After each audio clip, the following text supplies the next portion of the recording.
આ અદ્ભુત દ્રશ્યો આપણા જામનગરના છે, જ્યાં રિલાયન્સ ઇન્ડસ્ટ્રીઝ અને રિલાયન્સ ફાઉન્ડેશન દ્વારા પ્રાણી બચાવ, સંભાળ, સંરક્ષણ અને પુનર્વસનની કામગીરી થાય છે. આ પ્રોગ્રામનું નામ છે વનતારા.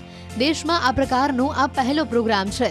આજે વનતારા ઇકોસિસ્ટમે 200 હાથીઓ, 300થી વધુ ચિત્તા, વાઘ, સિંહ, જેગુઆર વગેરે 300થી વધુ શાકાહારી પ્રાણીઓ જેમ કે હરણ અને 1200થી વધુ સરીસૃપ જેમ કે મગર, સાપ અને કાચબા માટે જીવન અને આશાનો સંચાર કર્યો છે. વિશ્વની સૌથી મોટી ઓઇલ રિફાઇનરી જ્યાં આવેલી છે એ જામનગરમાં રિફાઇનરી સંકુલના ગ્રીન બેલ્ટમાં આ સમગ્ર પ્રોગ્રામ ચલાવાઈ રહ્યો છે. 3000 એકરમાં પ્રાણીઓની સેવા થઈ રહી છે. વનતારા પ્રોગ્રામ અંતર્ગત રાધાકૃષ્ણા એલિફન્ટ વેલફેર ટ્રસ્ટ તથા ગ્રીન ઝૂઓલોજિકલ રેસ્ક્યુ અને રિસર્ચ સેન્ટર ચલાવાઈ રહ્યું છે. પ્રાણીઓની સંભાળ અને કલ્યાણના અગ્રણી નિષ્ણાતો સાથે કામ કરીને આ વિસ્તાર બનાવાયો છે. રેસ્ક્યુ કરાયેલા પ્રાણીઓ સુખેથી રહી શકે તેના માટે 3000 એકરની વિશાળ જગ્યાને જંગલ સાથે સામ્યતા ધરાવતા કુદરતી, સમૃદ્ધ, હરિયાળા અને લીલાછમ રહેઠાણમાં રૂપાંતરિત કરી છે. છેલ્લા કેટલાક વર્ષોમાં આ પ્રોગ્રામ અંતર્ગત 25,000 જેટલા પ્રાણીઓને બચાવીને સેવા કરાઈ છે. 200થી વધુ હાથીઓ અને હજારો અન્ય પ્રાણીઓ, સરીસૃપો અને પક્ષીઓને આ સુરક્ષિત પરિસ્થિતિઓમાંથી બહાર કાઢીને બચાવાયા છે. આ પહેલમાં ગેંડા, ચિત્તા અને મગર સહિતની મુખ્ય પ્રજાતિઓના પુનર્વસનની કામગીરી પણ કરવામાં આવી છે. તાજેતરમાં વનતારાએ મેક્સિકો, વેનેઝુએલા વગેરે દેશોમાં વિદેશી બચાવ મિશનમાં પણ ભાગ લીધો છે. તાજેતરમાં મધ્ય અમેરિકન ઝૂ ઓથોરિટીએ મદદ માંગતા ત્યાંથી ઘણા મોટા પ્રાણીઓ લાવવામાં આવ્યા છે. આ પ્રકારના તમામ બચાવ અને પુનર્વસન મિશન ભારતમાં અને આંતરરાષ્ટ્રીય સ્તરે કડક કાયદાકીય પ્રક્રિયા અને નિયમોને અનુસરીને તેનું સઘન પાલન કરીને હાથ ધરવામાં આવે છે.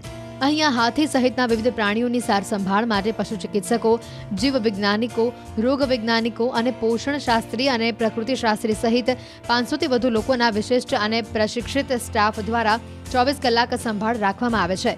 આ સેન્ટરમાં 25,000 ચોરસ ફૂટની વિશ્વની સૌથી મોટી એલિફન્ટ હોસ્પિટલ છે, જે પોર્ટેબલ એક્સ-રે મશીનો, વિવિધ સારવાર માટેના લેઝર મશીનો, સંપૂર્ણ સજ્જ ફાર્મસી, તમામ ડાયગ્નોસિસ ટેસ્ટ માટે પેથોલોજી, નિદાન માટે આયાતી એલિફન્ટ રિસ્ટ્રેનિંગ ડિવાઇસ, હાઇડ્રોલિક પુલી અને ક્રેન્સ, હાઇડ્રોલિક સર્જિકલ ટેબલ અને હાથીઓ માટે હાઇપરબેરિક ઓક્સિજન ચેમ્બર સાથે સજ્જ છે. આ સેન્ટર હાથીઓની સંભાળ માટે આયુર્વેદ તકનીકો પણ અજમાવે છે. ગરમ તેલના મસાજથી લઈને મુલતાની માટી સુધીના ઉપચારો સાથે આયુર્વેદ પ્રેક્ટિશનરો હાથીઓ માટે 24 કલાક કામ કરે છે. સંકટમાંથી ઉગારવામાં આવેલા પ્રાણીઓને રાખવા માટે અહીંયા 650 એકરથી વધુનું એક રેસ્ક્યુ એન્ડ રિહેબિલિટેશન સેન્ટર વિકસાવવામાં આવ્યું છે. આ પ્રાણીઓને અહીંયા લાવીને અંદાજે 2100થી વધુ કર્મચારીઓ ખડેપગે સેવા કરે છે. વિવિધ માર્ગો, અકસ્માતો અથવા માનવ જંગલી પ્રાણી વચ્ચેના સંઘર્ષમાં ઇજાગ્રસ્ત થયેલા લગભગ 200 દીપડાઓને બચાવાયા છે. આ સેન્ટર દ્વારા તમિલનાડુમાં ખીચોખીચ અને ભીડભાડવાળી ફેસિલિટીમાંથી 1000થી વધુ મગરોને બચાવાયા છે.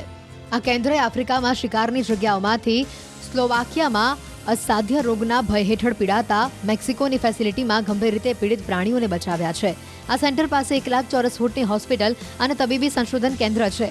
ICU, MRI, CT scan, X-ray, ultrasound, endoscopy, dental scaler, lithotripsy, dialysis સર્જરીઓ અને બ્લડ પ્લાઝમા સેપરેટર માટે લાઈવ વિડીયો કોન્ફરન્સિંગ માટેની OR1 ટેકનોલોજી આ હોસ્પિટલ અને રિસર્ચ સેન્ટર પાસે છે. 43 પ્રજાતિઓના 2000થી વધુ પ્રાણીઓ રેસ્ક્યુ એન્ડ રિહેબિલિટેશન સેન્ટરની દેખરેખ હેઠળ છે.